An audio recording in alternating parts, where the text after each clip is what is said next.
What's up, everybody? Welcome to Best Ball Live. My name is Greg, and I'm your host. Joining me this week on the show, Scott Barrett, at Scott Barrett DFB on Twitter, the director of Dank Stats over at FantasyPoints.com, where Scott just dropped his 2021 Bell Cow report. What is up, Scott? How you doing? Hey, Greg. Thanks for having me on. Yeah, it's good to have you. It's been a while since we've chatted in real time like this, which is pretty sweet. I think last time might have been all the way back in that Nashville, what was then FSTA, now FSGA conference. But we had a great time hanging out back then. We kind of kept in touch over the years. And tonight we're going to be drafting a Best Ball Slim over at the FFPC. This is a Superflex Best Ball Slim, which means that we get to start two QBs. And, you know, that's my favorite format. We got the Christmas lights on in the background because every time we get to draft, it's like Christmas.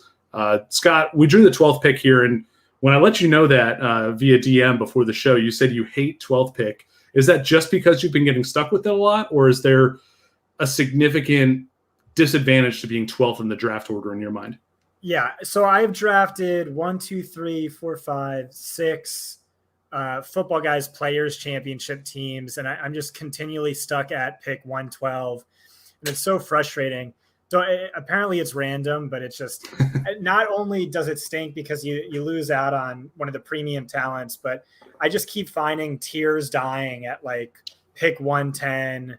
And so I'm always left to start a new tier and I miss out on my guys. And it's just frustrating. Plus in a Football Guys Players Championship like that, the expected value on a team with the 112 is very low. With the 101 is very high. Like I keep drafting teams because I want to get a McCaffrey team. I feel like at the best odds, like at the end of the year, the top 20 teams in the playoff bonus round, the championship round, are all going to be Christian McCaffrey teams. 2 years ago, I think I had like the number one main event team that wasn't a McCaffrey team. I just didn't have a pick in the top two. And so I don't know. I just keep getting screwed again. Best Ball and Superflex makes it different. I've drafted, I mean, I might stink this draft. I have no idea. I haven't drafted a single Superflex Best Ball team. But I did do a Superflex draft with you guys for your draft guide, and I think I smashed it. I think I had the best draft. Thank you. I think I had the best draft of everyone. And you don't always say that coming out of a mock, but I thought I did a great job with that. Yeah, it's never a good sign when you're doing a mock draft and then all of a sudden Scott Barrett messages you and says, hey, can we play this out? That's a good sign that Scott liked his team. Well, I heard Mike Clay say the same thing. So, yeah. And that's the kind of the great thing about Superflex is because there are so many other avenues to value, like through quarterback, either the early round quarterbacks or by getting good value on late round quarterbacks. You can kind of walk away from your draft a little bit happier because no one's going to have a perfect roster in Superflex. Somebody's going to be skimping out somewhere, whether it's at quarterback, running back, wide receiver, tight end. You kind of have to build in some amount of weakness to make sure that you're strong at the other positions. And there are different ways to do that, different approaches, obviously. And you know, I like the approach you took in that mock. In these Superflex Best Balls, it's a little bit different because it is tight end premium. It is full PPR otherwise. I've put up the typical roster construction that we see here on the screen. So we want 3 quarterbacks, 5 to 7 running backs, 6 to 8 wide receivers, 2 to 3 tight ends. We can play with those numbers a little bit. Like if we want to go anti-fragile with a bunch of running backs, maybe that's what we'll look to do. Maybe only draft 4 running backs. But in my experience with these FFPC Best Balls, the running backs go early and often. The quarterbacks go early and often. The tight ends, the elite ones, go where they should, up at the top of the draft. The mid-round tight ends get pushed up a little too high in my experience, and wide receiver is almost always devalued to some extent. So that should inform how we approach this. I know you say you might stink this draft. I doubt that very much, Scott. So we're coming up here on our first pair of picks to end the first round, begin the second round. I'll pull up the draft board just to show what's happened so far. Josh Allen over Mahomes. I've seen this a couple times, and I believe the main reason people do this is to try to stack with Stephon Diggs on the way back. Otherwise, can you imagine any reason to take Josh Allen over Patrick Mahomes? Is that something you'd be willing to do? No, I don't think so. I think if you're 103, you're ecstatic with that. I did just want to say, so I've been harping all offseason on how you need to approach best ball dramatically differently to start sit leagues. I treat it as basically two different games. So in your Superflex mock draft, I waited longer on the quarterback position than anyone, and I still felt like I left with two QB1s. I drafted Taysom plus Jameis. I drafted Trey Lance plus Jimmy G. And that's a little trickier in a best ball because, that's 4 picks on quarterback, only getting 2 starters. Those are 2 picks you could have spent for guaranteed production at the other positions. Whereas in a start sit, you just drop the guys, who aren't the starters, but you still lock up that QB1 production. Then you can work the waiver wire. So I don't know that approach makes as much sense in a best ball. So like I would have Trey Lance much higher in a start sit than a best ball because of the uncertainty over, is he going to start week 3, the first 3 weeks of the season, the first 5 weeks of the season, whatever.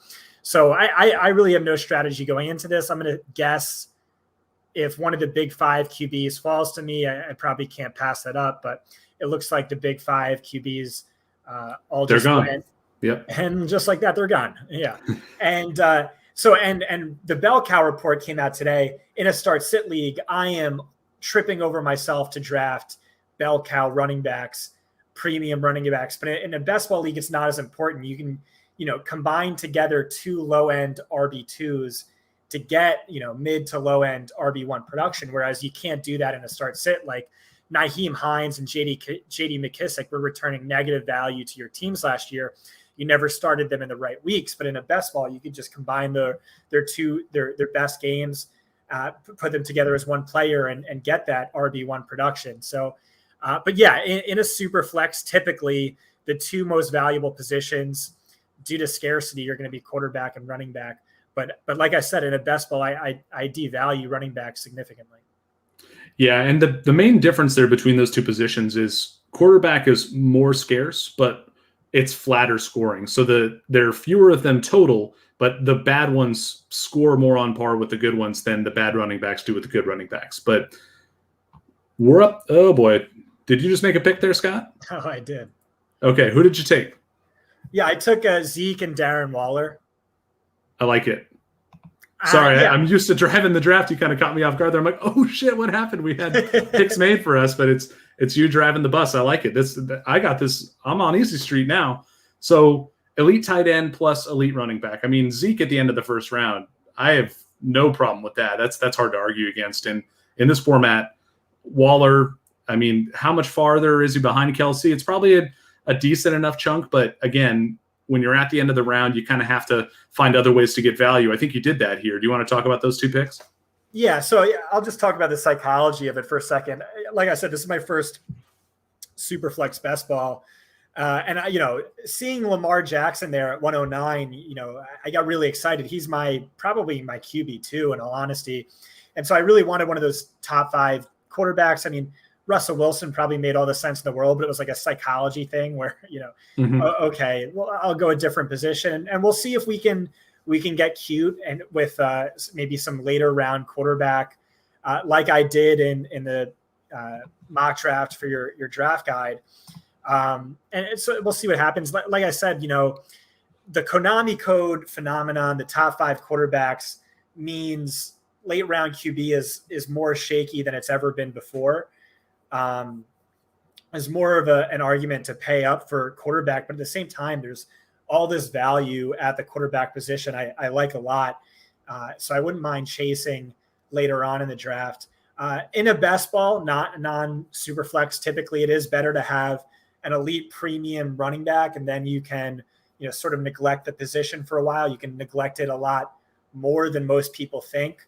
And so Zeke, I like that.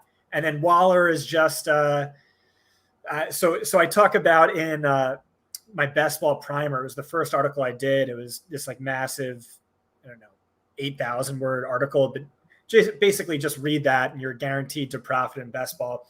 And I talk about Travis Kelce and why I would have taken him, top 4 in a non-tight end premium best ball. And that's just the value he gave you was so absurd. So you didn't need to draft another tight end last year. And just having Travis Kelce eating his bye week, and you would have outscored a team that had the tight end 3, tight end 4, and tight end 5 combined, just taking the highest scoring tight end each week, he outscored all of them, even with the bye week. Just an absolute cheat code. And then plus having him, you don't have to waste draft capital. You don't have to draft 3 tight ends. You can draft like a Cole Kmet in like the 18th round or whatever. That's you're just good at the tight end position. So I think that's a little cheat code he gives you. Add in tight end premium, and he's a possession receiver. And I think he does give us a big edge to this team. And we really don't have to gamble on the more uncertain tight ends later on. Although it's tight end premium and two flex, 2 wide receivers. So we'll probably do that though. Yeah, but I mean, typically one of those flexes we want to be occupied by quarterback most weeks. And if you're comparing like a QB2 to, a tight end to that's almost always going to be the QB scoring in that super flex. There is only one normal flex in this league. And only 2 wide receiver spots, 2 running backs, 1 tight end. So generally those quarterbacks do go way up in value. That's why you see people paying up for them. And the high-end tight ends go up too because of what you just said. The fact that you only have to roster 2, that's a big advantage in being able to draft an extra player at a different position, whether that be quarterback, running back, or wide receiver. You mentioned the 2 QBs draft guide, and I'm just going to get a quick plug in there while we're waiting for the draft to come back to us. You were kind enough to participate in the mock draft. We have a bunch of other really great articles in there from a bunch of really nice writers, a lot of big names from around the industry. We'll pull up a little bit about that here. Go to superflex.guide in your browser, and you'll figure out how to purchase the guide. If you use the promo code Greg, you'll get 10% off. Here's a little preview of what's in the guide. We got a humor article from the Mans, Pete Manzanelli, and then a bunch of strategy articles from me, Kenny Hittenhove, John Proctor, Jack Miller, Chris Allen, Sal Stefanelli, Justin Edwards, Renee Miller, and Ben Gretsch with our big Superflex draft strategy article in that guide. So superflex.guide, promo code Greg, gets you 10% off. Come check it out if you're at all interested in the Superflex format. I really appreciate it. We are going to donate 10% of the proceeds to the National Coalition Against Domestic Violence. We did this the past 2 times we released the guide. We're really excited to make that donation again. It's always really good to fire that off. But let's get back to this draft. We've got a few picks. We got a full round essentially before we come back here. Is there anything that stands out to you through these first 2 rounds? I'm a little surprised so far at the restraint after Justin Herbert was gone that no quarterbacks were drafted. Typically, you'll see somebody panic a little bit, pay up for QB in this range, in these formats. But, all these running backs and wide receivers, I agree are better picks at this point. You don't necessarily want to overreact to the Superflex format by bumping up all quarterbacks. Like there is a teardrop, and I think we're seeing that here. Anything stand out to you? 3 RB teams. That's interesting. Mm-hmm. Right, and that goes contrary to what you were kind of saying earlier, that you tend to devalue running back a little bit in best ball. Do you want to talk a little bit more about that? Yeah, so this is a different format where it's not 3 wide receiver, 1 flex, which is what I typically play. So I would say RB is a little more valuable, but it's just, in a start sit, the premium high-end bell cow running backs are the most valuable position in fantasy. That's where your league winners come from. They're the most dependable week to week. They're guaranteed starters every single week. High floor, high ceiling, high medium projection.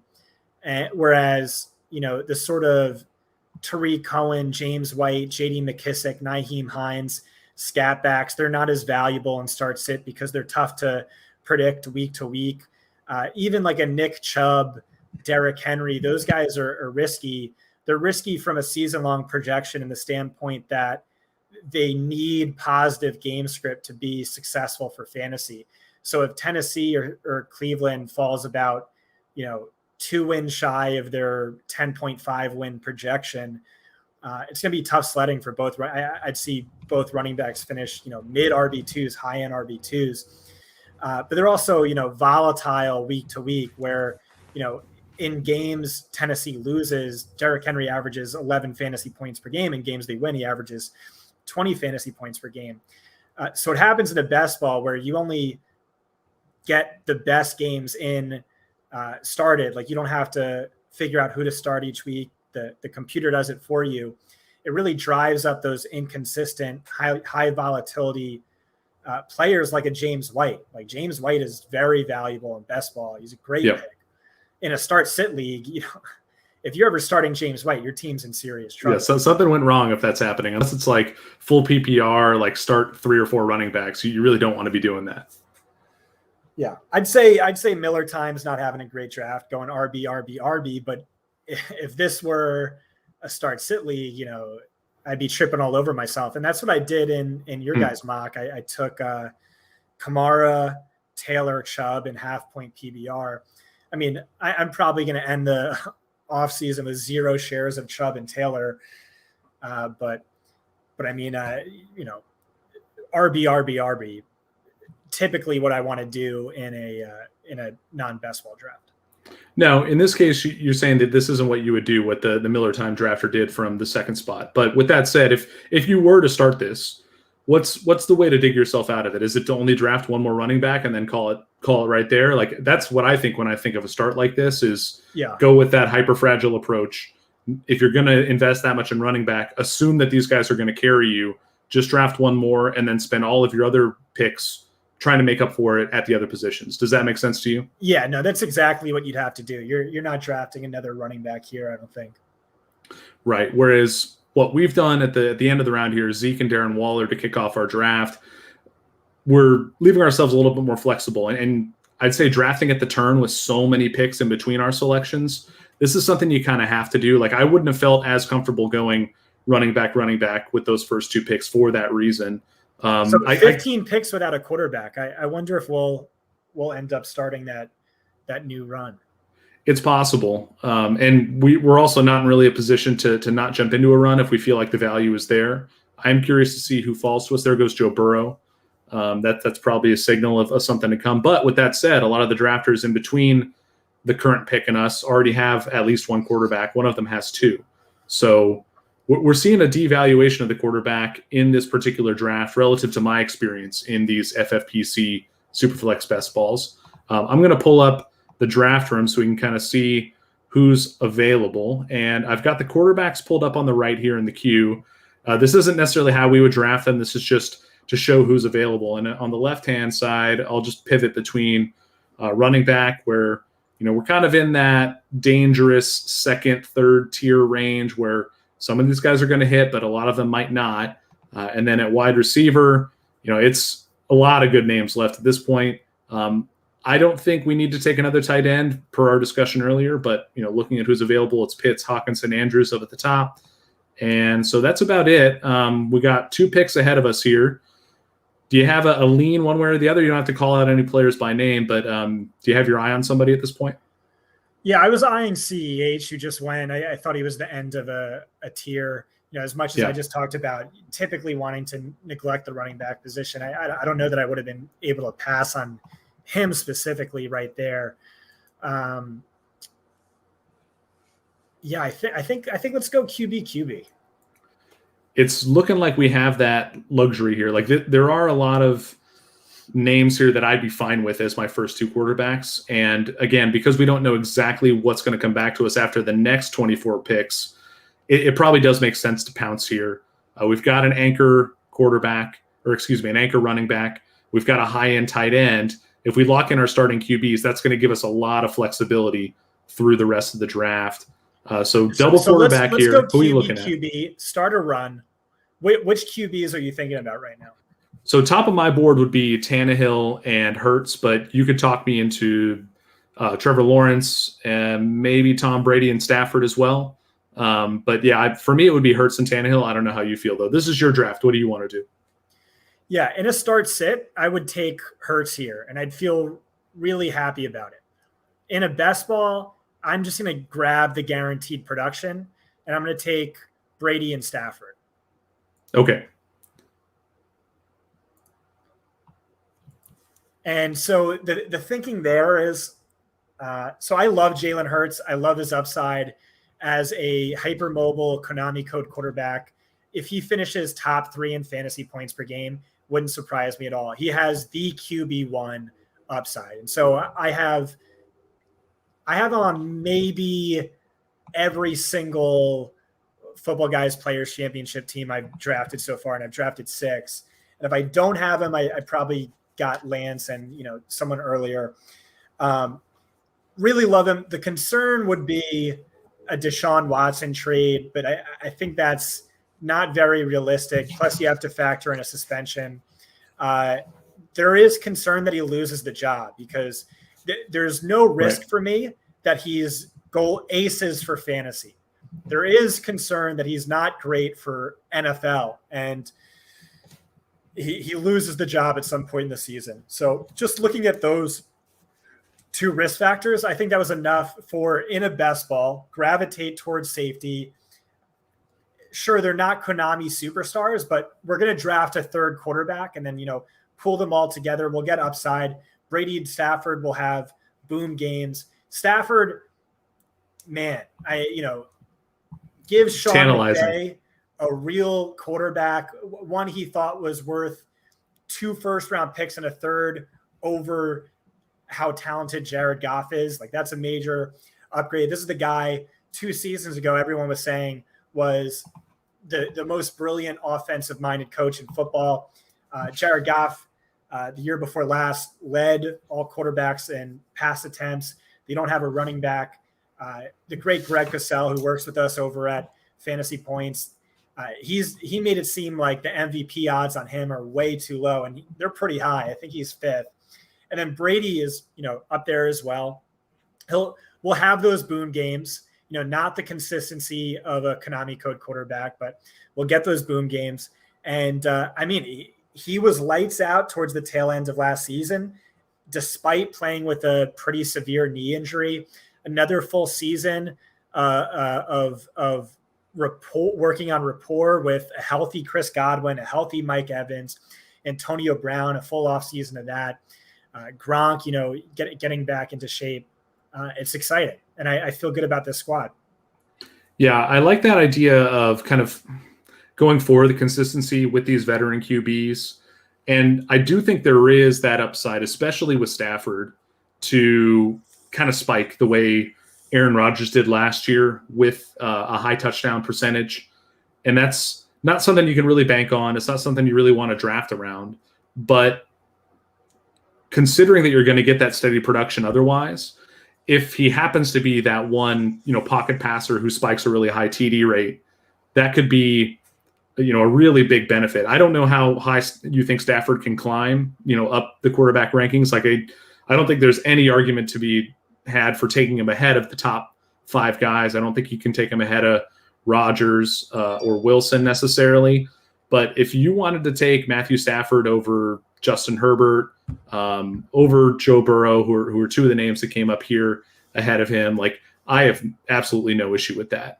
I'm really excited to see what that offense looks like. And I really like targeting players from that division because I think there are going to just be a bunch of fireworks shows between those NFC West teams this year. Yeah, I love it. I'm in complete agreement. Just looking at what's available, next available quarterback, Matt Ryan, Kirk Cousins, Carson, maybe if Trey Lance, maybe if Trey Lance is there, Matt Ryan's there on the way back, we can have a conversation. But otherwise, I'd feel compelled to just push it another couple rounds to when Ryan Fitzpatrick's there. The luxury of the 112 is we can take 2 picks in a row with no risk of sniping.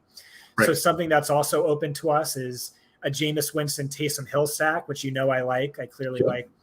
And again, I think San Francisco and New Orleans finish top 10 in team quarterback fantasy points scored. And so there's value there because of the uncertainty. It prices the individual guys down. And that can pay dividends to us. Tight end, probably not grabbing Hawkinson, Andrews, Fant and Logan Thomas at pick 90 to 92. I do like that. That's compelling to me. I think they're both mispriced by at least a round. But I think what we should do is draft some wide receivers.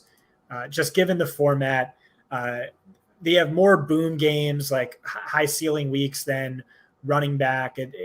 Do like to go sort of we're doing that here, I think, is going sort of quantity over quality. So if a Mike Evans, Amari Cooper, Julio, Adam Thielen pick 80 is so silly. Tyler Lockett pick 83 is so silly, especially in best ball. So we have options. We got to feel good. It was nice hitting QB with the last 2 rounds. It definitely gave us some flexibility. I don't feel pigeonholed or stuck in a bad spot here.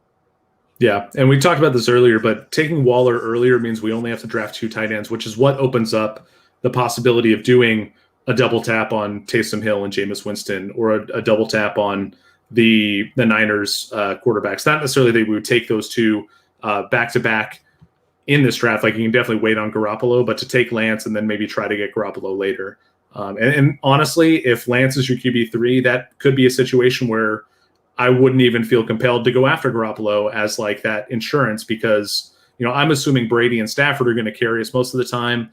And then then Lance would be the upside play on top of those guys if and when he starts to kind of push this team over the top as the QB3. And if you ask me, he's going to – all these reports coming out of camp from the Niners are, Jimmy's the starter. We're not going to be looking to make a change. And it happens every year. This is what the teams say, and it never pans out with these, top 5 rookies that get drafted. Like, Trey Lance is going to start. He's going to start within the first few weeks. That's just how it works. Do you agree with that? Yeah. So you jinxed us because Trey Lance just went, but he usually, I could have told you he wasn't going to make it back to us here. He goes high in these drafts. Right. So my favorite thing about this offseason in particular is all of my priors are being confirmed. Elijah Moore, future Hall of Famer, check. Jacoby Myers, season, check. Trey Lance, QB1, check. So I wrote, I had my big article, Upside Wins Championships, come out a few weeks ago. And then as part of the series, I highlighted quarterbacks that I felt had league winning upside relative to ADP. And Jalen Hurts was number 1. Mm-hmm. Trey Lance was number 2. And then Jameis Winston and Taysom Hill were number 3. And so what I said for the Trey Lance blurb, this is weeks ago, was Bovado at the time gave him only a 25% chance of starting week 1. I said, well, I would hammer that bet. I think it's like 55%. And then 90% he starts by like week 5 or week 6, whatever. Because when I watched, one of the big things I do every offseason is you're a big dynasty guy, right? I'm not actually. I'm a big redraft guy. I don't know why I thought you were a dynasty guy, but so one of the big things I do every offseason is I watch maybe 90 hours of post-draft press conferences with every offensive coordinator, head coach, position coach, everything I can get my hands on. And I just take notes on that. And, no one reads that article, but it's one of the most valuable pieces of content I do for me. I really get ahead of the curve on a lot of things.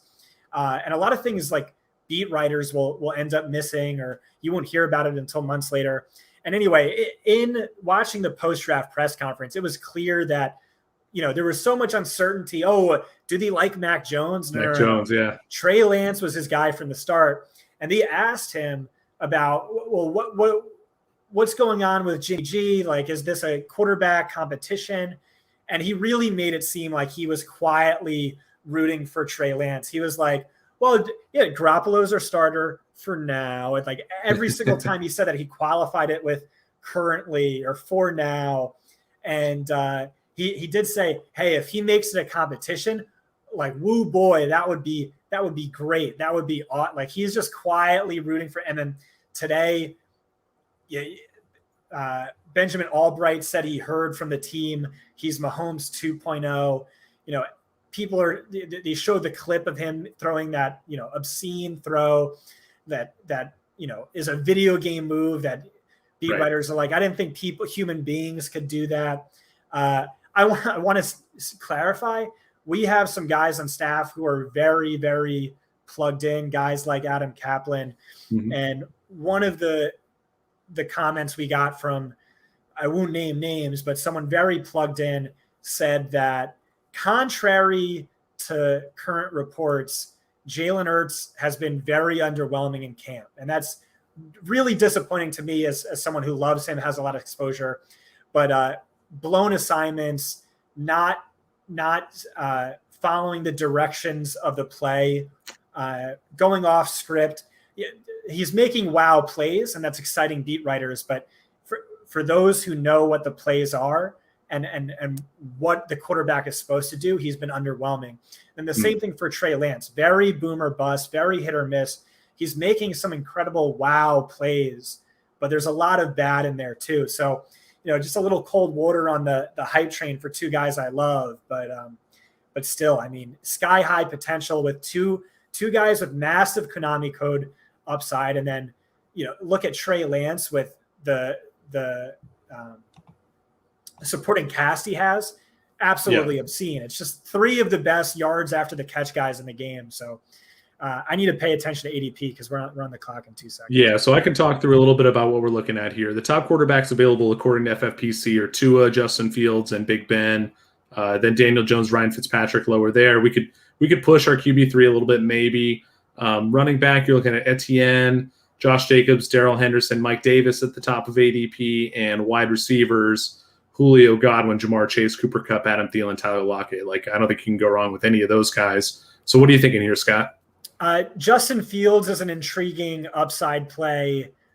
I'm probably not going to do that. I like Etienne a lot. Oh, he just went. Okay, awesome. So we'll skip QB. We'll skip running back. I guess Hawkinson's the value here. Let's go wide receiver, I think. Yeah, if you're just looking at who's available, it's QBs and Hawkinson at the top of ADP for guys who are sliding. But which wide receivers do you like in this spot? Let's just take Julio for the boom games, and then we'll yield to ADP and hope that 2 of Cooper Kupp, Adam Thielen, Tyler Lockett, Deontay Johnson fall to us. Okay. So meaning that you're going to take Godwin here. And that's nice because we do get to stack him with Brady. Right. Yeah. What is your feel for Godwin versus Mike Evans versus Antonio Brown versus Gronk this year? Because that's an interesting receiver group to me because we've seen Godwin be a PPR machine. We've seen Mike Evans just be a really steady producer. But Antonio Brown, like you said, full offseason working with Brady this time around. Not a whole lot of question marks or drama around him as we've seen in years past. And I'm wondering if it's going to be a little bit more evenly divided between those 3 guys. But what's your take on the Tampa receiving group? Yeah, I really don't have a great one. It's just one of those situations where it's very crowded and they're all great. I can see them eating into each other's production quite a bit. Does that make you shy away in managed leagues? Yeah, it does. Like I said, I mean, I guess none of those guys we were looking at are going to fall to us, but so maybe it would have made sense to actually stay true to my rankings. And do I like Kupp and Thielen over Godwin? I really might.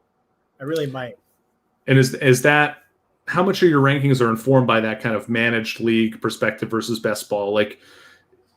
Or at that point, is it just like a raw projection that you believe that those guys are going to score significantly more points or enough more points than Godwin to make them more correct picks in that spot? I mean, it doesn't really matter too much just because we're in round 7. So all these guys are going to be starters for you anyway.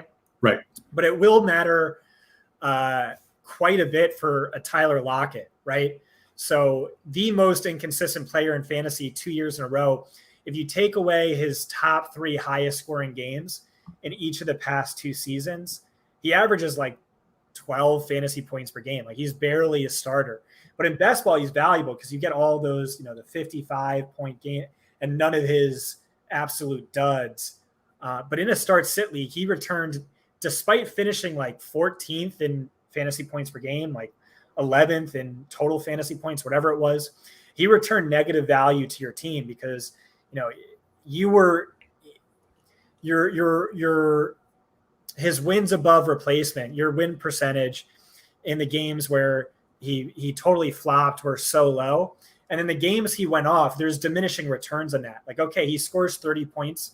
You have a 95% chance of winning your matchup. And then he could have been scores 25 50, and it would have been just like, as good, right? Yeah, a bump up of 5%. Like it's not those upside wins championships was my big article.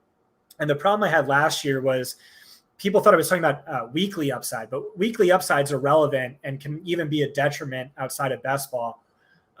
So that's not what I'm talking about. I want guys with, can finish wide receiver one upside in a start sit league, predictability, consistency, that matters. Yeah, that makes a lot of sense. And that, I think, is kind of the argument against Chris Godwin in that spot, right? Because while we like Godwin, we think he's a good player. We like that offense. We drafted Tom Brady as our QB1, right? There's the stack potential. That's all great. But considering all the other targets that Brady has to throw to in that offense, what's the likelihood that Godwin ascends to be that top 5 wide receiver? To me, those odds are relatively low unless we're looking at like a Mike Evans injury. And even at times when we've seen Mike Evans not be out there, Chris Godwin isn't always ascending to be that, again, that complete alpha that we might want him to be. Do you agree with that? Is there something else you see with him that kind of gives you pause? I mean, him and Evans both finished as top 5 wide receivers by fantasy points per game 2 years ago with Jameis Winston. So it's possible. It's just tough to see. Like, as much as we love that offense, we love Brady. It's just there's so many good. You have Gronk in the end zone. Antonio Brown was basically even in targets with Evans and Godwin the tail end of last season. So yeah, you question the upside. You question the league winning potential. But I could definitely see that with some of the wide receivers who went off the board. You could say the same thing is going on with Thielen and Kupp. It's like, who's the wide receiver one there? I don't think Thielen's the wide receiver one. But I mean, Thielen's finished as a wide receiver one when healthy in 4 consecutive seasons. Mm-hmm. So let's take a quick break here. Let's talk about the FFPC and what they're doing. They have these best ball Superflex ones that we're doing. They also have one quarterback best ball. They have best ball that involves kickers, defense, if you're into that sort of thing. And they have different price points. If you sign up for a subscription at 4for4.com, you will get a voucher to use at the FFPC worth up to $35. So you can right away come join one of these drafts and test out your skills based upon what you learned here from Scott. And just to practice for your managed leagues that are coming up. Like, there's nothing better than best ball to get you prepped for your yearly leagues, because people have skin in the game. They're putting money on these drafts, especially the FFPC, where you're talking about a $35 buy-in. That's not nothing. Like, people who are drafting here, they care. They're trying to win. They're not going to let you get away with anything. They're not going to do anything stupid in the draft to throw it off like you might at a mock draft for some other site with people you don't trust. So best ball, really good way to prep. Get signed up at 4for4.com. Red subscribe button right up in the top right corner of the screen, and that will get you this $35 best ball coupon. Scott, coming back to our draft here, let's take a moment again to audit the rest of the room. Is there anything you see other drafters doing that you think should affect our strategy? Are there any particular draft starts that you enjoy or that you really like? Does anything stand out to you? What do you see when you look at this draft board? Not seeing much. I'm not a huge Hawkinson guy, but I mean, that was pretty terrific value. What was that? 602? No, that's the end of the 611. 611. Yeah, that's pretty good value. I think he typically goes in round 5. We're seeing the lesser tier quarterbacks go now, which means I wonder if the Fitzmagics of the world make it back to us. Again, I would like to grab Logan Thomas or Dallas Goedert if they're there. Our next pick. We just saw Noah Fant go. So you would look to get a tight end 2 with Waller on your roster ahead of an RB2. That's not something that I would typically want to do in these drafts. Can you talk a little bit about that preference? Are you just leaning into the hero RB or modified zero RB, whatever you want to call it, kind of approach? Are you telling yourself that we're just going to get all of our running backs later? No, I just think that's the way to play it in best ball. I think that's the way to play it is, all right, Michael Carter, ADP 100, great. Raheem Mostert, 102. Leonard Fournette, 123. Ronald Jones, 129. James Conner, 132. James White, 164. And it's just, you get the boom games. And so it doesn't, the consistency doesn't matter. You know, 2 James Whites is going to equal a Mike Davis, I think, or a Josh Jacobs or a Javonte Williams. Actually, Josh Jacobs isn't a bad pick. He's with Kenyon Drake there. You have to think Drake steals about like 5 to 8 carries, but his big thing is getting work in the passing game. So when Las Vegas is trailing, Josh Jacobs isn't going to start for us, but when they win and when they win in a landslide, he'll be a significant contributor in a best ball. So it's just a matter of we'll go quantity over quality while other people go quality. And the way ADP is, I think that's where the value is. Okay. Yeah, that's understandable. I guess to me though, again, kind of explaining my thought process, if we're taking Darren Waller that high, I mean, you kind of mentioned pairing Kelsey with someone like Cole Kmet, later in the draft. I'm thinking about the flex. Gotcha. And the fact that it's tight end premium. I think that's a big edge. And Sean Siegel's done a ton of work on that. It's like best ball is about winning the flex. I think that's true to a pretty significant degree, where the best spot to be weak to me is RB2, especially in a tight end premium. That makes sense. And I've always pushed back a little bit against that, win the flex sort of argument. Like I think it's good shorthand. It's a good kind of shortcut to help you understand what you're trying to do. You're trying to build up like a positional advantage one way or the other. And typically in a format like this, you would do that through tight ends and wide receivers. But for me, like I want to win across my whole roster, right? And it's a puzzle trying to put that together and figure out how to do it. But I think win the flex is, again, it's shorthand for trying to have a good roster everywhere, right? Like try to have like the most complete roster possible. Yeah. So we just got screwed. Logan Thomas, 7-10. Yeah, makes sense. That's right. And that's the problem is this is a well-advertised stream. So you've got people in the draft room likely watching us. So they knew we wanted Logan Thomas. Yeah. Josh Jacobs just went to. Yeah. So QBs, looking at Zach Wilson, Darnold, Goff is the top of the rankings here. I think that's the clear cutoff of guys we know are starters. Then you're kind of dabbling in timeshare situations. Wide receiver, you can see who's available here. Galladay, Thomas, Odell Beckham, Cortland Sutton. Running back, Gaskin, Sermon, Chase Edmonds, Michael Carter. What are you doing with these picks here, Scott? Yeah, well, I took Goddard, and we'll get his tight end premium.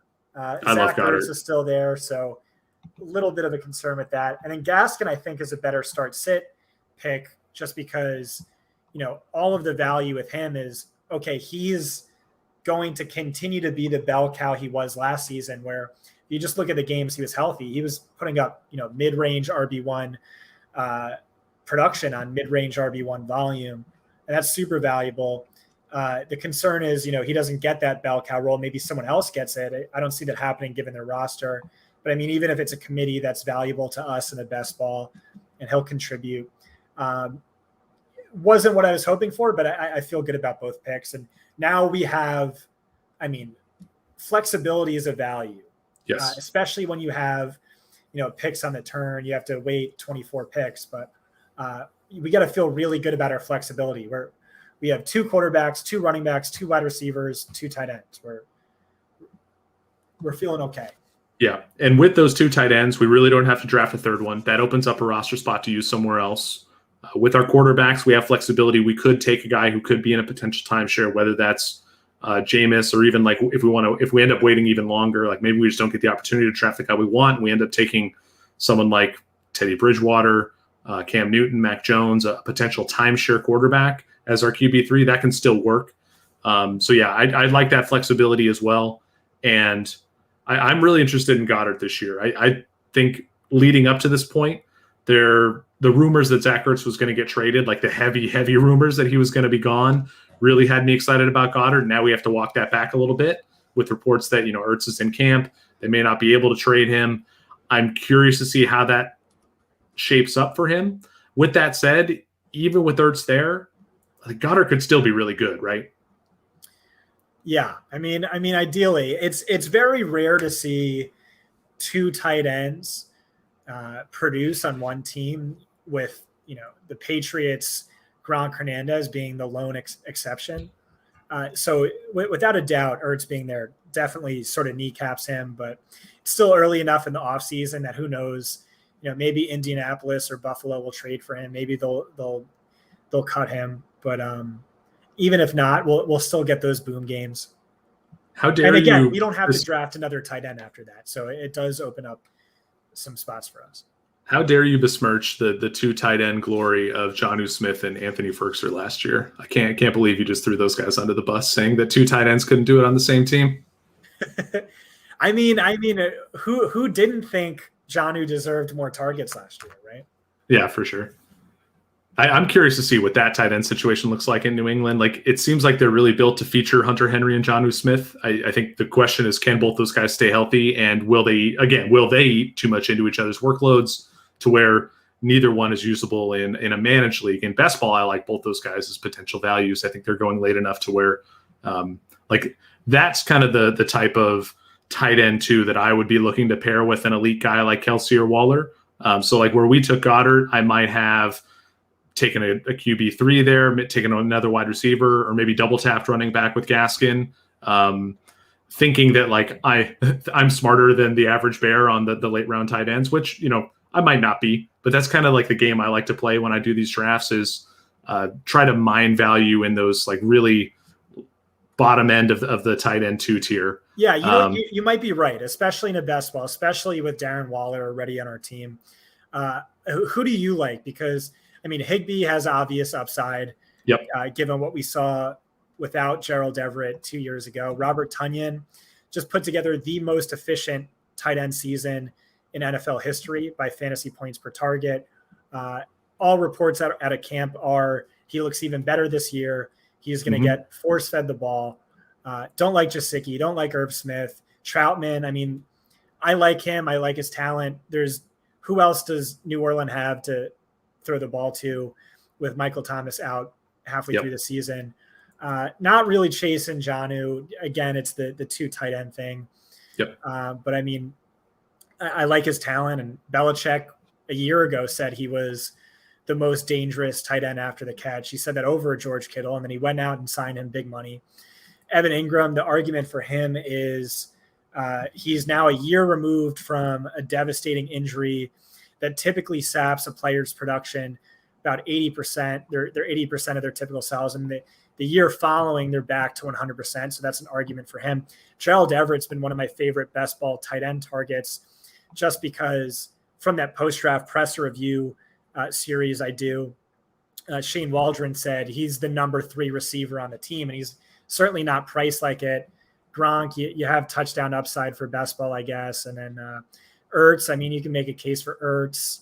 Donald Parham is free in these leagues. Maybe we'll take him with our last pick. But who do you like? Those are the guys I'm looking at. Yeah, so I think the overarching point is that I kind of like a lot of them, and that's why I'm a little bit more willing to pass on Goddard if I have Waller, to take someone else. So we just saw, who was that just when Higbee just went. I like him for all the reasons we like Stafford, and because Gerald Everett is gone. Tonyan, I'm interested in, but because he was so efficient last year, I'm worried that he's overpriced. Like you, I'm out on Gesicki. Irv Smith, I'm like lukewarm on. In theory, the targets could be there, but I just don't know if they're going to pass enough for it to matter. Maybe in best ball he's fine, but we'll see. Conklin is the one who scares me there, kind of eating into his work. Same. Troutman, yeah, I think with the Michael Thomas injury, Troutman has to go up. I like Jonnu and Hunter Henry. Evan Ingram, I'm not convinced he's ever going to come back fully. And I'm not a huge fan of Daniel Jones, so I tend to pass on him. Gronk, I'm out on. Komet, I'm kind of out on, but at the same time, like, he's so cheap that I will draft him. I have drafted him. And even Cook, Jarwin, Ferks, or Ertz, like, I'm okay with all those guys as my tight end too, if I have the elite guy. And if I don't have the elite guy, then I'm trying to stack up 3 of those guys that I kind of mentioned. So to me, it's kind of a quantity over quality thing at tight end. Like, I like a lot of the options. I have some that I prefer more than others, including right now Troutman, Higbee, the New England guys, and Gerald Everett. Those are probably the ones I target the most often. I don't always get them, though.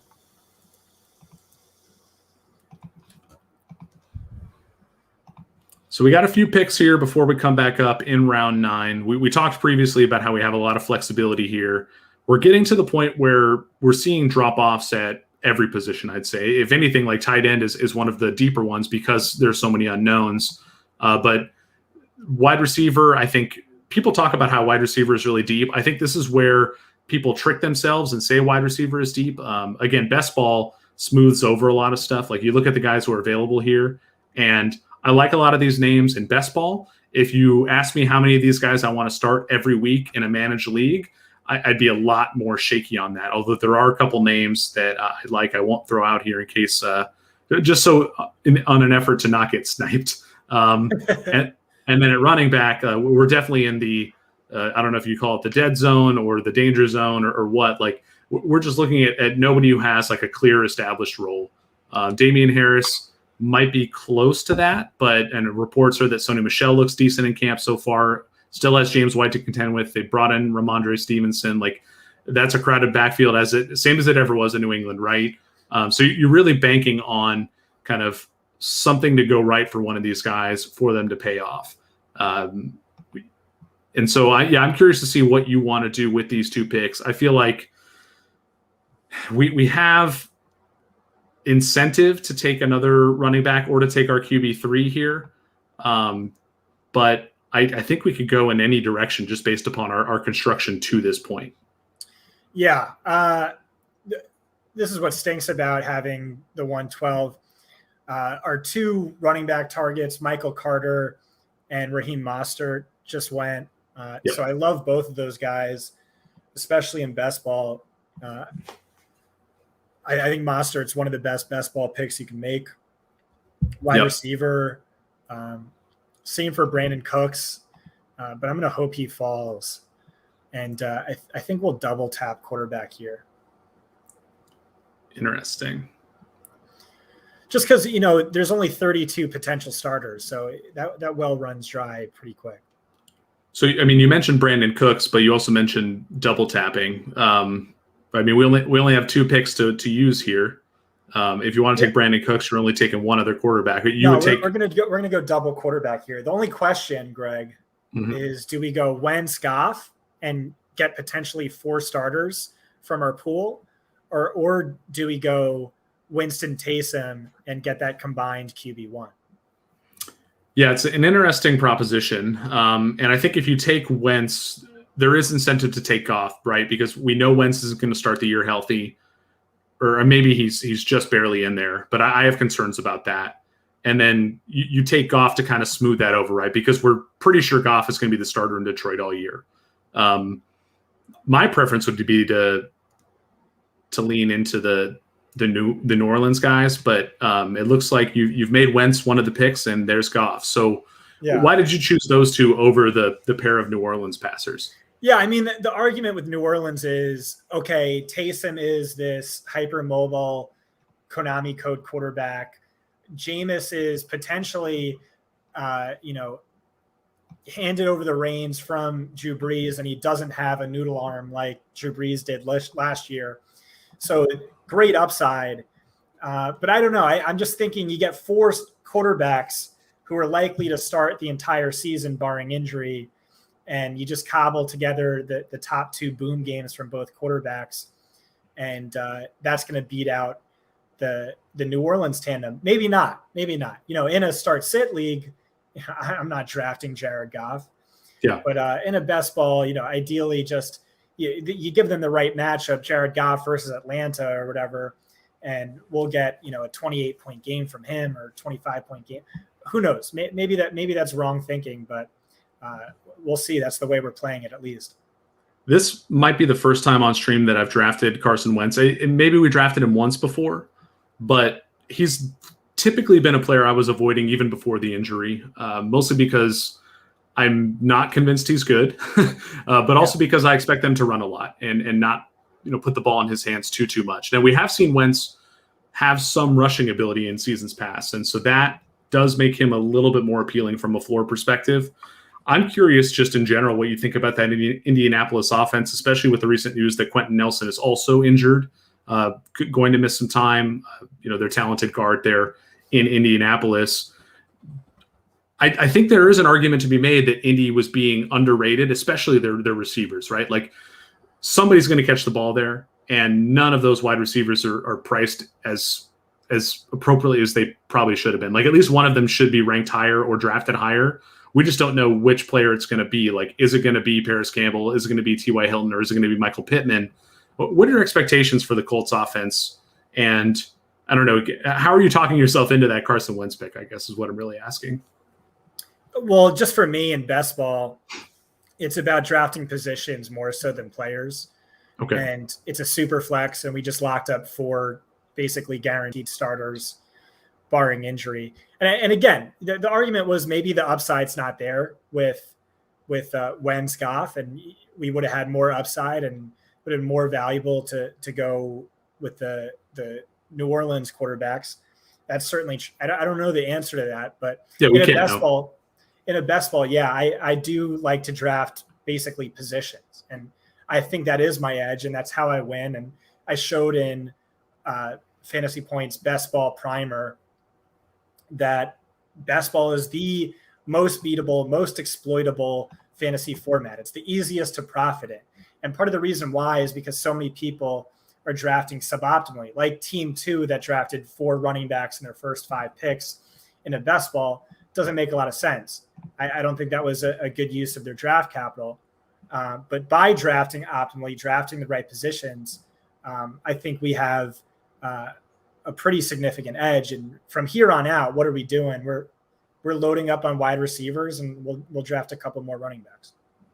Yeah, it makes a lot of sense. Like structurally, this is a very sound way to start your draft, right? Because you're guaranteeing production at tight end. Like even if Waller gets injured, like that's the real downside of the approach I was talking about earlier, where if I draft Darren Waller in the second round and then I wait and take someone like Cole Kmet as my tight end too, if Waller goes down, Cole Kmet ain't carrying me. But there's potential for Goddard to carry us. And that also means that Goddard could spill over into one of the flex spots if we need to in certain weeks. And we've locked up our quarterbacks.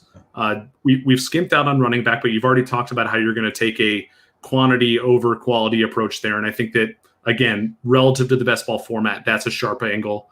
And while we haven't hammered wide receiver the way that maybe a lot of people would want to in a PPR format, the fact that we got 2 guys to anchor that position in Julio Jones and Chris Godwin, I think that's good enough, right? So despite the fact that we don't have a whole lot of running backs and wide receivers, like I'm really comfortable with what we have so far relative to what's going to be available to us later in the draft, because a lot of these other teams are going to be catching up at QB3. They're going to be catching up at tight end to some extent by having to draft 3, that it's going to open up some amount of value for us at those other positions, or at least that's the thought, right?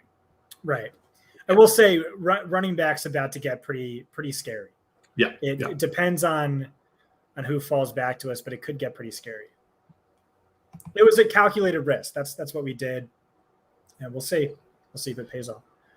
Yeah, and that's all you can do in these, right? Like we talked about how, and we don't know whether the quarterback tandem we just picked is going to be better than if we had drafted both New Orleans guys. Like there's no way of knowing ahead of time. There is some amount of risk you take on with every pick, whether it's risk of underperformance, risk of injury. There's unknown. That's what makes this fun, right? We don't know exactly how it's going to work out. We just have to draft in such a way to try to cover our bases, right? To build in that upside, but also to build in some amount of safety, some amount of insurance for the picks that we really go in on. This isn't a tournament setting, so we don't have to worry about drafting a top 0.1% team. We just need a top 5% team to win this sort of league.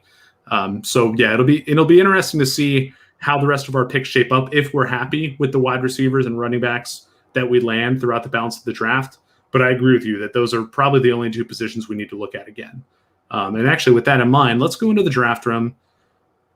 We don't have to clean up all the quarterbacks from the queue because they're gone.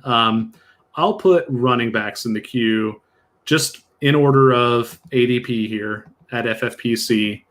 And That way we can compare who's available at running back to who's available at wide receiver. Yeah, I'm eyeing 2 wide receivers pretty hard, and I'm eyeing 2 running backs pretty hard. So we'll see who makes it back to us. Okay. Are there any, and maybe we don't want to step on who those players might be, but are there any offenses this season, Scott, that you are more interested in than you think the community in general is in fantasy? Like offenses that are generally being undervalued in your eyes? Yeah, that's a good question. Off the top of my head, I don't know, but I should know that answer. Or if you want to go the other way and give me an offense you think is being overvalued, I mean, that's interesting too.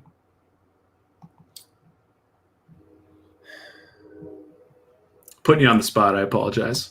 No, it's okay. Yeah, I don't know. It's tough to say off the top of my head, but I definitely have those teams, and certain players I'm gravitating towards more than most.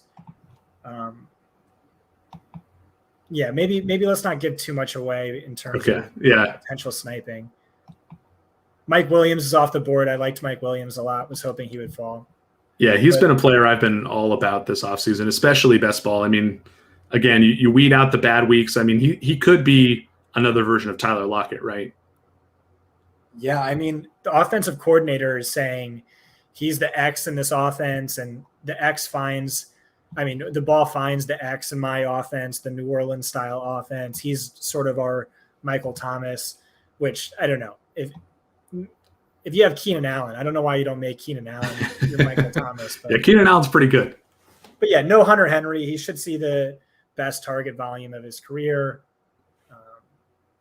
Yeah, and so we just got screwed.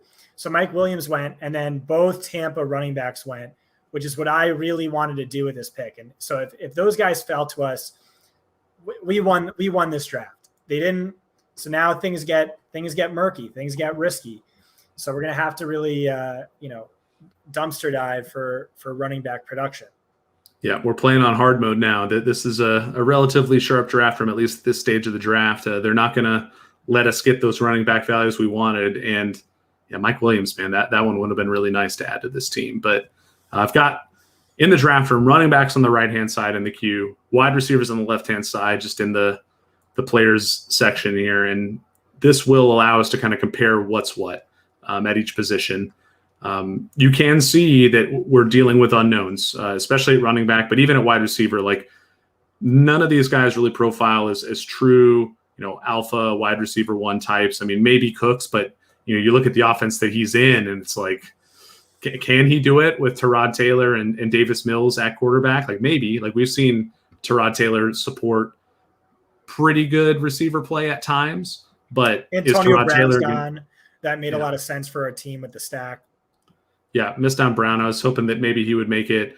Sometimes I'm curious how much other people are auditing our draft and thinking, Antonio Brown, I should take him to prevent that team from stacking. But my guess is, Antonio Brown was at the top of ADP, and that's why. Hopefully, Curtis Samuel and Jalen Waddle fall. Those are my guys. I really want.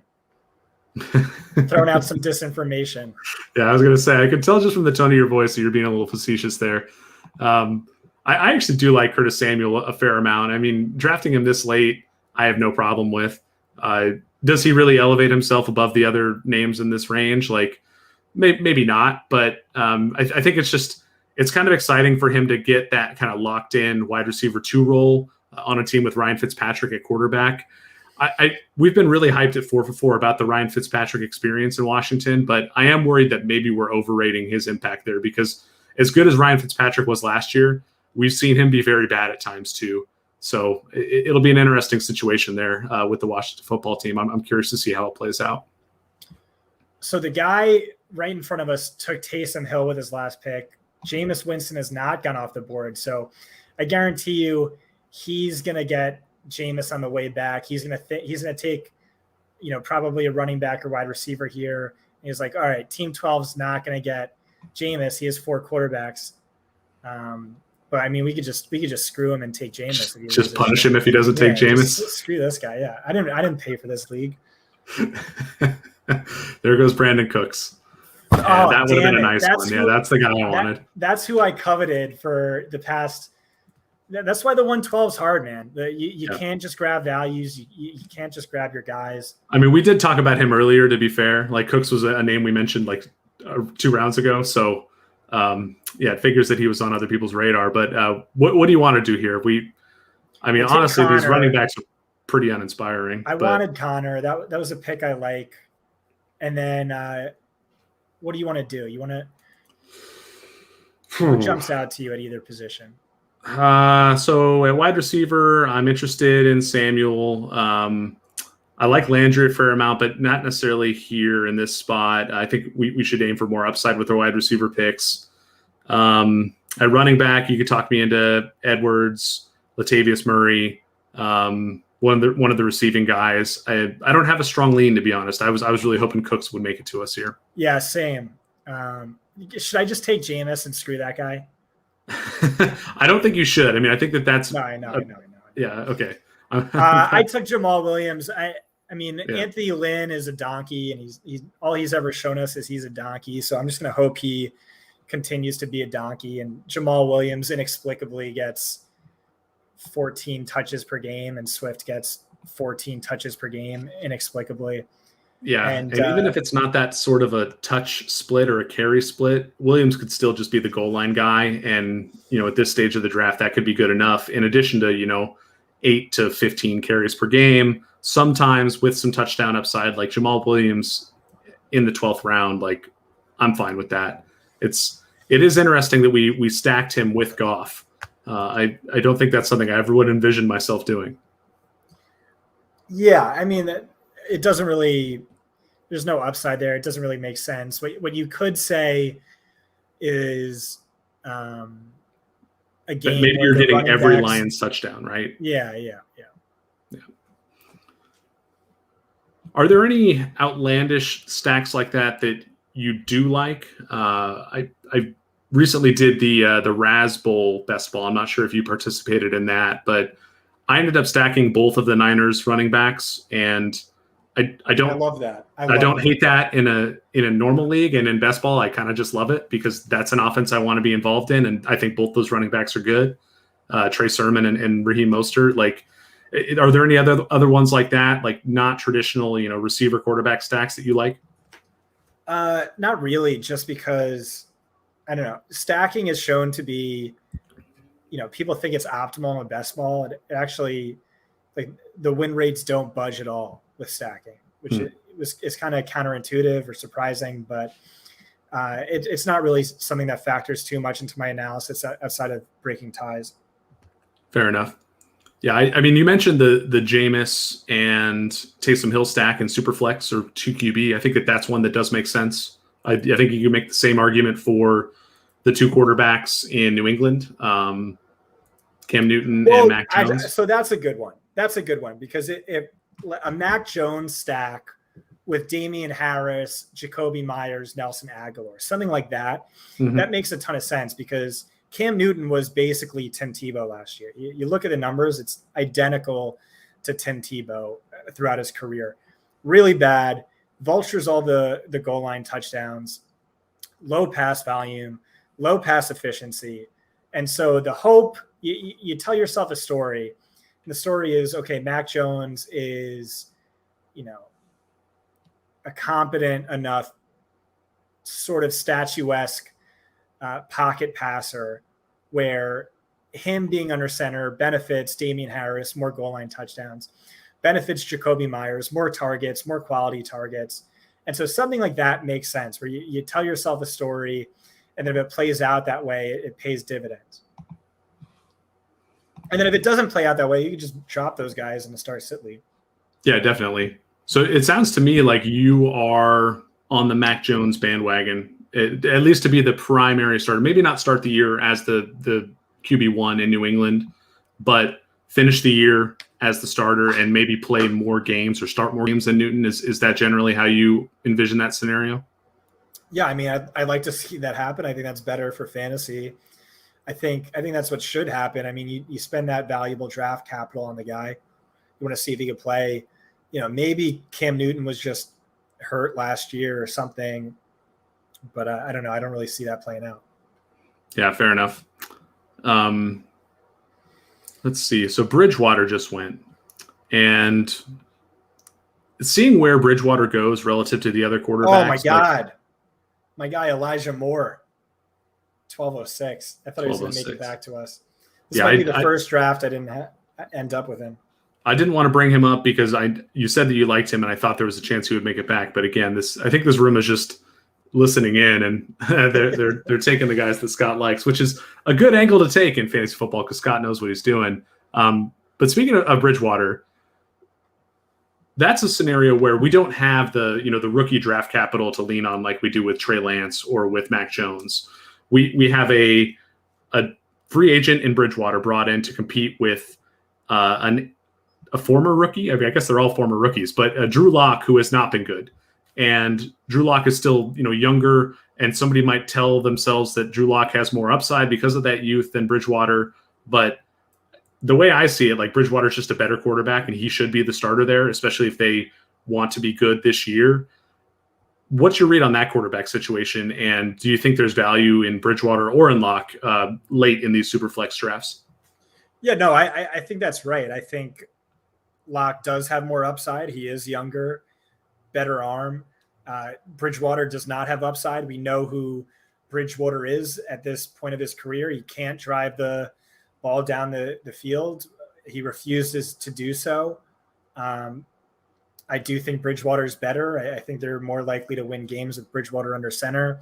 So I see it as Drew Lock probably starts the season, and maybe halfway through they hand the reins over to Bridgewater.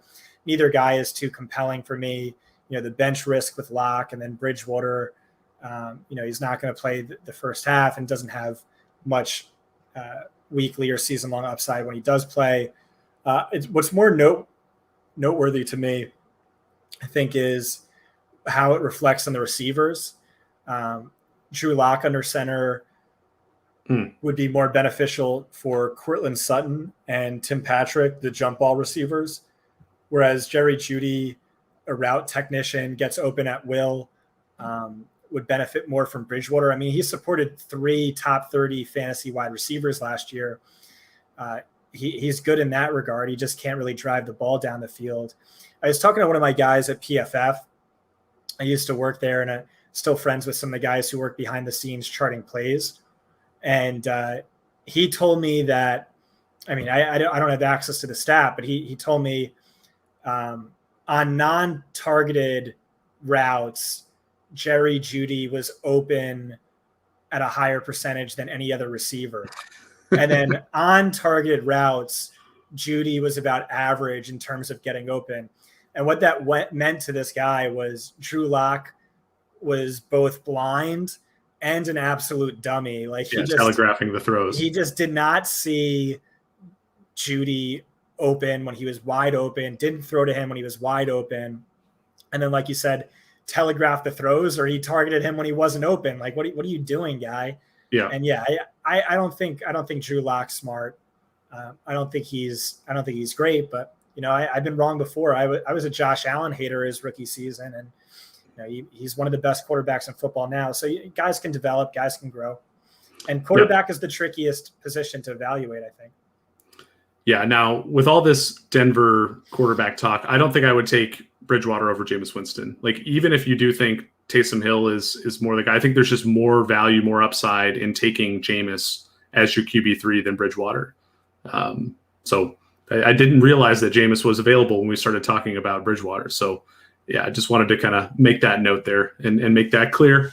We're coming back up here. Let's pull up the draft room. Running backs, we're down to the receiver-only types and the pure handcuffs like Alexander Madison. I guess Singletary maybe could be a starter for Buffalo. The hype seems to be around Zach Moss there. Wide receiver, some interesting names. Pittman, Gage, Davis, Jones, Devontae Parker, Hilton, Bateman, Gabriel Davis, Jalen Reagor as the top of ADP. I'm curious to see what you want to do here because we're pretty locked in at at running back now. We have 4 running backs. I think the incentive for us is to take a wide receiver here, at least one. But what are you thinking? Yeah, I'm going to take Blake Jarwin and Tyrod Taylor. So just hammering tight end and quarterback still? No, I'm just messing with you. I was We going to took say, you're just confusing me, man. James White and Russell Gage. Okay, playing the PPR game there. Yeah, so, I mean, we only have 2 wide receivers at this point, and I like the floor that Russell Gage gives you. And from this point on, we're going to start hammering wide receivers. I mean, I was hoping Darnell Mooney and Elijah Moore were going to be there. If you trust the ADP listed on the site, they're going to be there. But we probably shouldn't have done that. Just two guys smashing in camp. The Anthony Miller trade. So probably shouldn't have trusted that. But yeah, so now we're going to go really quantity over quality, and the people drafting around us know, hey, they're taking wide receivers from here on out. Rondale Moore just went, another guy I love. So we're going to look gross at wide receiver, but luckily in this format, that's a great spot to be weak. You only start 2. We have flex on lock, ideally, through the running backs and the 2 tight ends we have. And we'll just go quantity over quality. And we did take 2 wide receivers early. So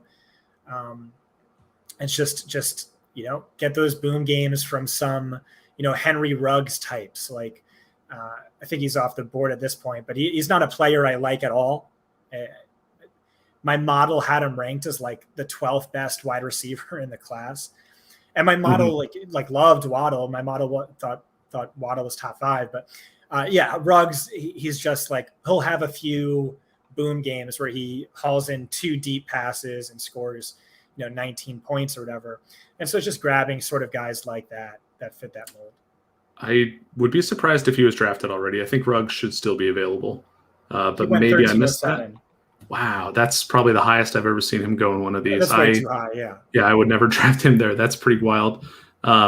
With that said, you're right. It's like the opportunity could just be there for him this year.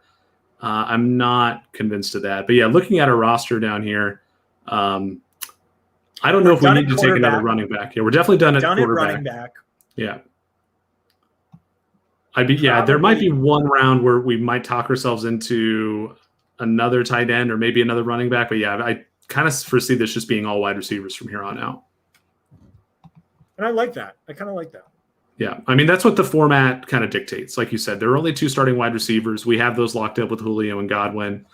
I wonder if maybe we should have taken one more at some point along the way. Actually, let's talk about this James Conner pick, because that's a guy who has not stood out to me over the past couple of years, mostly due to injury. But after a while, that does start to wear on a player in general, and I'm just concerned that he might not have enough left in the tank. With that said, that Arizona offense is one that I'm interested in, and if Conner is the goal line back and is also seeing, those Jamal Williams-esque like 8 to 15 carries per game, kind of in a true timeshare with Chase Edmonds, like Conner could definitely return value on this pick. How much or how far behind do you think Conner is relative to Chase Edmonds in this offense? Is this a situation where, we should be meeting more in the middle between the 2 players? Like, what do you think about those 2? Well, ADP says it's a 4-round differential. I think it's much closer than that. And again, It goes back to the work I did in the post-draft press review.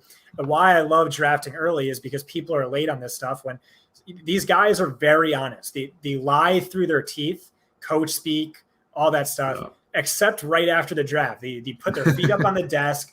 Reporters ask them questions, and they're just grinning ear to ear because they got their guy and they're excited. And that was exactly the case with Cliff Kingsbury and Rondale Moore.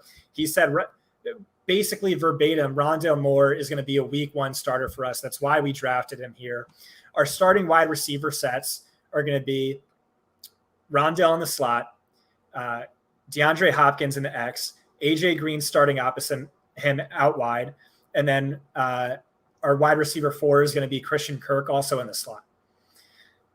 Just told us that. And he was asked about the running backs, and here's what he said, quote unquote. You have Chase Edmonds who can do stuff in the pass game, and then a big bruising back in James Conner. I might be in the minority. Oh, yeah. Sorry. Jumping ahead. No, a misplaced quote. And then hold on. This would be great if we backed into him praising Chase Edmonds instead of James Conner and you just misremembering it. No, it was a longer quote, but I don't have it up.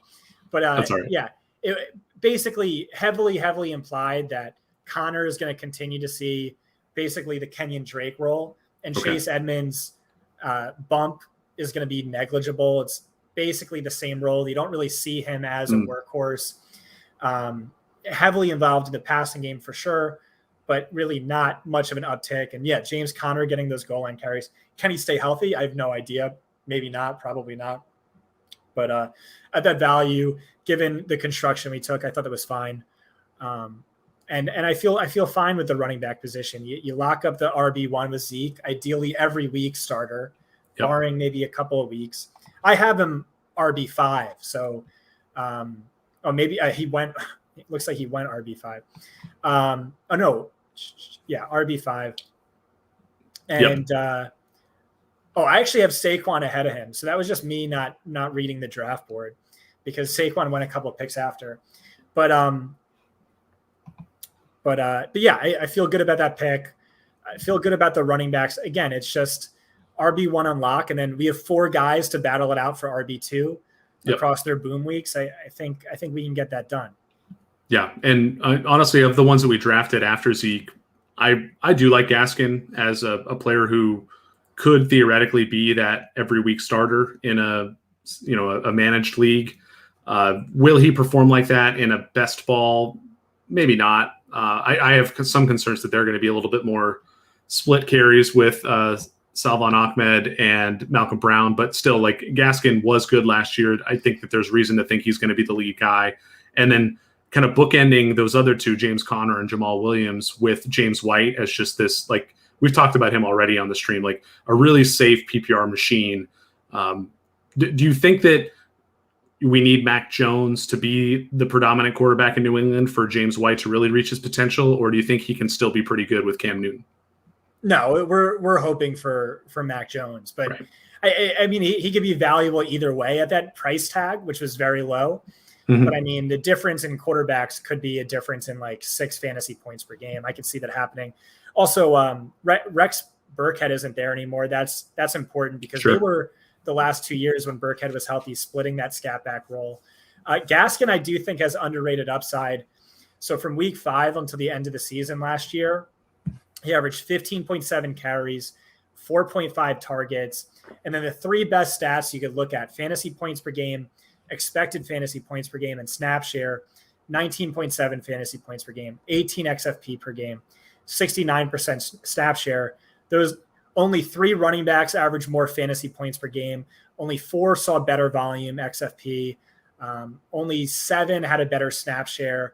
So he was really a bell cow. And it's like, should Salvon Ahmed scare you? Should Malcolm Brown scare you? And like, I don't know. I don't think Malcolm Brown's good. I don't love Gaskin. I don't trust Gaskin, but I mean, I like him more than those guys. And hey, if he gets that workload again this year, congratulations. We just drafted an RB1 as an RB3, but certainly priced in is the fact that that's no lock.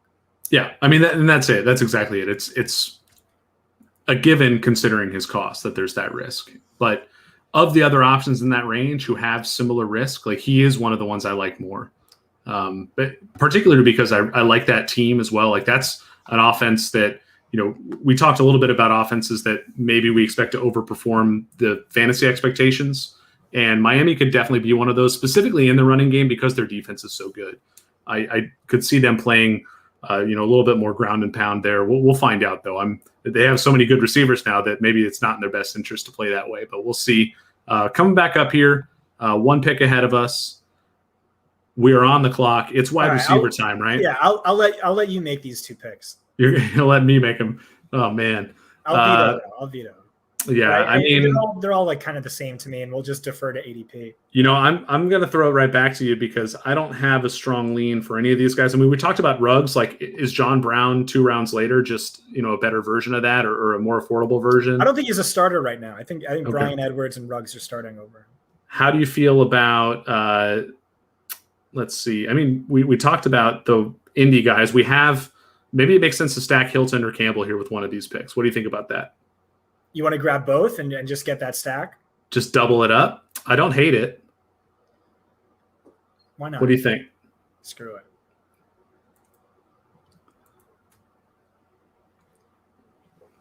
You can make a case Terrace Marshall has more upside. He's playing the slot per beat reporters, but Joe Brady might want to move all three guys around, but that's where he should play. Sam Darnold has locked on to his starting slot wide receiver dating back to college. That's every single season been his go-to guy. Young, very talented, really good touchdown upside. Cole Beasley, sky high floor and like a surprisingly high ceiling as well. Although he's had a weird offseason. I feel like that might make him like as affordable as like any other like really good value at this stage of the draft, though. You know what I mean? Like the weird offseason stuff doesn't say anything about how good he is at football and how they're going to use him in that offense if he plays. The big question is whether or not he's going to be out there playing full time, or if he's going to be so stubborn about the COVID protocols that it's going to cost him playing time, right? Like that's the major concern. But if that's, well, I was going to say it would be, potentially he gets cut or something. I don't think that's very realistic. I think he's good enough to where you just deal with the off the field distractions. So I took the running backs out of the queue. We can pull them up on the right-hand side or on the left-hand side if we need to compare, if we feel the need to maybe dip our toe back in the running back water. But let's just look at who's still available at this stage of the draft. We are almost done here. We're in round 16. We have 2 picks left. At quarterback. Oh, I would have went a different route. I thought we had like four picks on. Yeah, only 18 rounds, which again makes that, that 2 tight end structure really, really valuable. And unfortunately, it's made the beginning of my streams really boring because we almost always take Kelsey, Waller, or Kittle with one of the first 3 picks. It's kind of unavoidable, like in my mind, given the format, to like not go after that with only 18 rounds. But QB, there's nobody who really expect to get significant playing time. I guess maybe you could make a case for Davis Mills usurping Tyrod Taylor. Jacob Eason is going to get some amount of time, but you have to think that once Carson Wentz is healthy, Wentz is going to be the guy there. Tight end. Is there like a really deep tight end sleeper for you? Like, are you a Hayden Hurst, Arthur Smith? Yeah, in tight end premium, it's Donald Parham for sure. Parham. Okay. Yeah. And did we see him get drafted? It looks like he might have. No, not yet. He must just be buried in the rankings. Oh, he's buried. Yeah. Yeah, I think Hurst is kind of interesting if you want to buy that 2 tight end narrative. And Jacoby Myers just went. So that was my guy. I should have just taken him last round. I, again, got cute with ADP, and right. These guys aren't making back to us. And we hyped him up a little bit earlier in the show. So are you strongly Jacoby Myers over Nelson Aguilar at this point? Over T.Y. Hilton and over Paris Campbell, who we just took. Okay. I'll grab both. We probably should have grabbed both. Because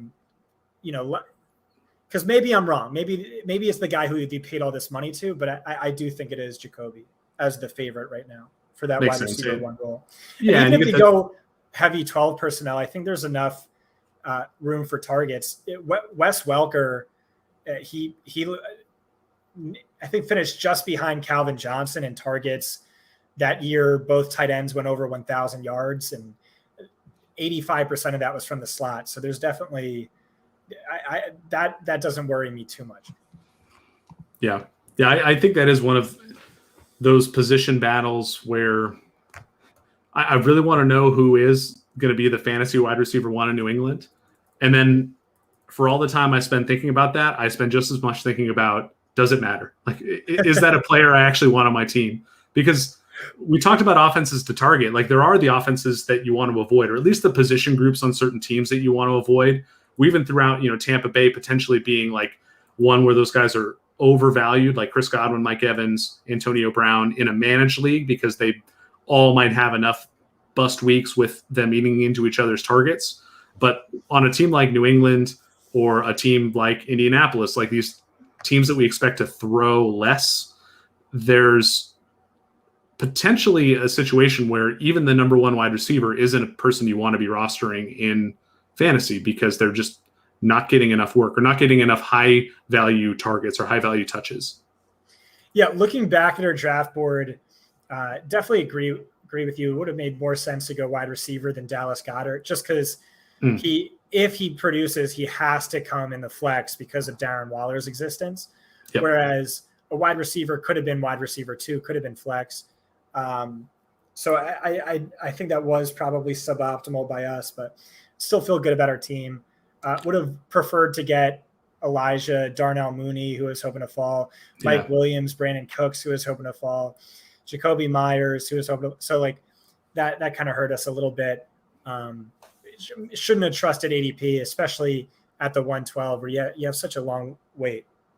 Yeah, and that is good advice. If you are drafting at one of the turns, either the first pick or the 12th pick, you kind of have to buck ADP a little bit more than you normally would, because there's so many picks. And if you think a player is good, there's a good chance that somebody else sharp in the league is going to think that that same player is good. And so you have to be willing to jump ADP a little bit. Now, don't go overboard. Do you see what Team 6 did?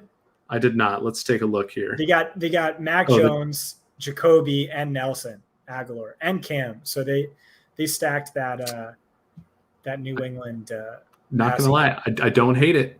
Yeah, what did that open up for them in the earlier rounds is the big question, right? Like Kelsey and Kittle, which is a bold strategy. I mean, that's essentially locking up your flex right away, which, yeah, I mean, I don't hate it. Devontae, running back, Chris Carson, James Robinson, AJ Dillon, Gus Edwards, Latavius Murray. Not my favorite. I guess I don't hate it though. I mean, yeah, that's an interesting take on a construction. I think if I knew this was an 18 rounder, I think maybe instead of a QB4, we should have taken another wide receiver. That might have made more sense as well. Yeah, that was – maybe I should have tried harder to talk you out of it in that moment, because I really think, again, I should have said that it was 18 rounds, because that does incentivize you to only take 3 quarterbacks.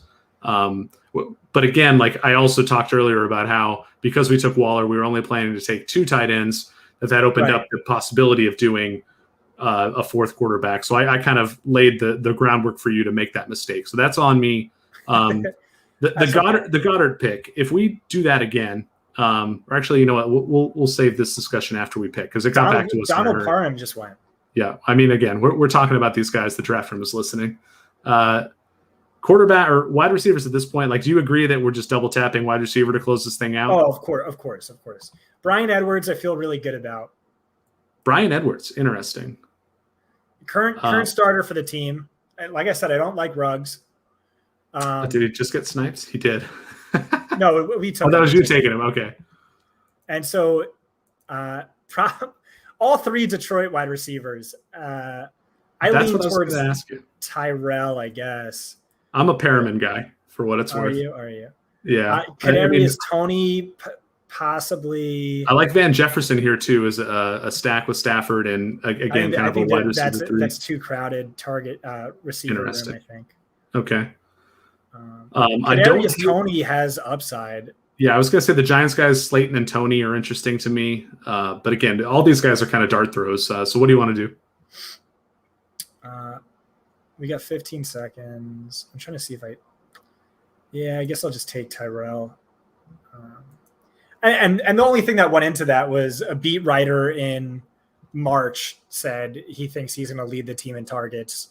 I don't know if that's the Anthony Lynn connection or what, but screw it. That's the way we went. He also, he has deep speed, so he could get some boom weeks for us.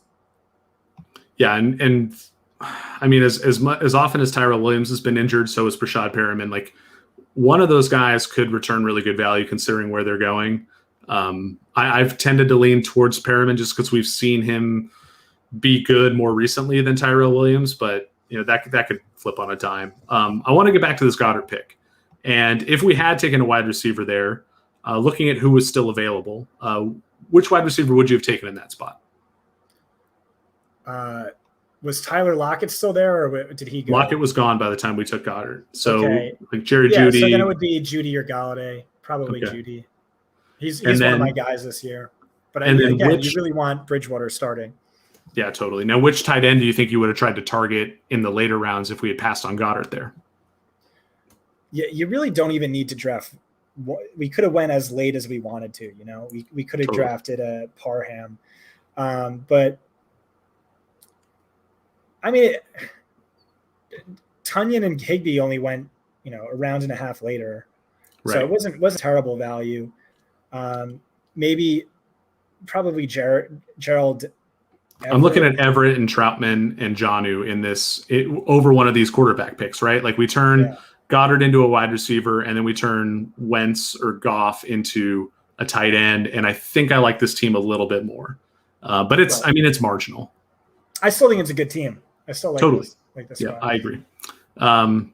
So yeah, let's look at the other teams here. Now I'm going to make you pick at least one other draft that you did like. Okay, hold on. Yeah, sorry. Goddard turns into Judy. Goff turns into Everett. Yeah, and that's really solid. All right, yeah, sorry. What other team did I like? Yeah, to give me one of these other drafts that you thought turned out well. Well, I'm looking at team 1 right now for the first time. Really interesting 0 RB. Definitely not going to pick that team. Not 2 or 3.